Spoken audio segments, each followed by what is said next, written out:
Let's talk about a topic that is causing debate in Ecuador: gender ideology in schools. Ecuador's National Court made a sentence requesting the Ministry of Education to implement an inclusive education that touches the importance of gender ideology. The ministry rejected it, and as a clinical psychologist myself, I agree with the ministry's posture. In 2017, a Spanish trans girl, meaning a biological boy, called Black to protect their identity, was allegedly discriminated by their peers due to their condition. Clark's parents filed a lawsuit in the national court because nor the institution or the local court did anything to protect the kid. 8 years later, the national court made a decision assuring that Clark was indeed a victim. The judges also demanded that the institution apologizes to Clark through a letter and to modify its code of conduct with a focus on gender diversity to combat the gender identity discrimination. And on the same page, the court mandated the Ministry of Education to install an educational protocol in the school so children can recognize gender identities. The ministry has expressed rejection to this judgment through a post on X, emphasizing that they won't implement any type of ideological manipulation that pushes minors to take decisions that are not of their competence. And as a psychologist, I can assure you that this posture is the right one to have. Why? Number one, a child doesn't have the faculties to decide if they are transgender. Kids need guidance because they are discovering life, the world. They don't know who they are, even less what sexuality is. Their identity is just developing and starts establishing during adolescence to be completely defined in adulthood. Now, traditionally, it was said that teenage lasted until 19 years old, and nowadays it is said that it can last until 24 years old. In other words, just at 24, you could say a person has established their identity and it's mature enough to take life-changing decisions. Again,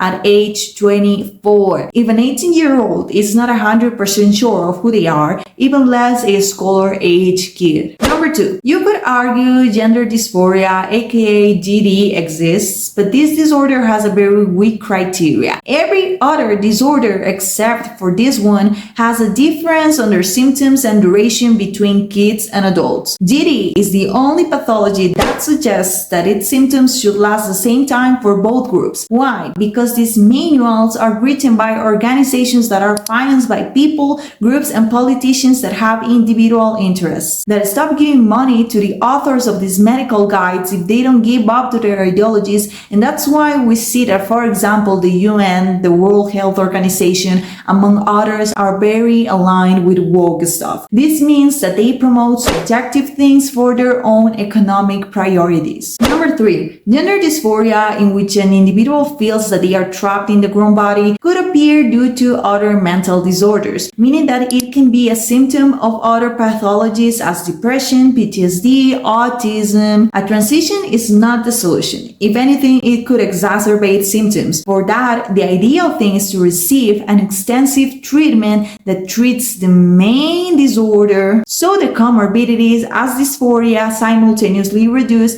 and kids are healthy and happy. And if GD is the main disorder, with psychological treatment, not with hormones nor surgery, there is an evident improvement. And it is important to say that the persistent duration rates of this illness are very low. And on the contrary, the desistance percentage can scale up to 97.8% because gender dysphoria usually disappears after puberty when the teen decides to assume a role based on their biological sex. If they transition at early ages, long-term, the only result will be an unhappy, unstable person. That's for sure the reason why they hid a study on puberty blockers and its repercussions on mental health in the US, with the excuse that its results could be weaponized against trans youth. They don't show it because it doesn't align with their progressive agendas. With this court decision, the only thing they are pretending to do is indoctrinating children with a woke ideology that will only only send them the message that maybe they are trapped in the wrong body, creating unnecessary insecurities, psychological issues,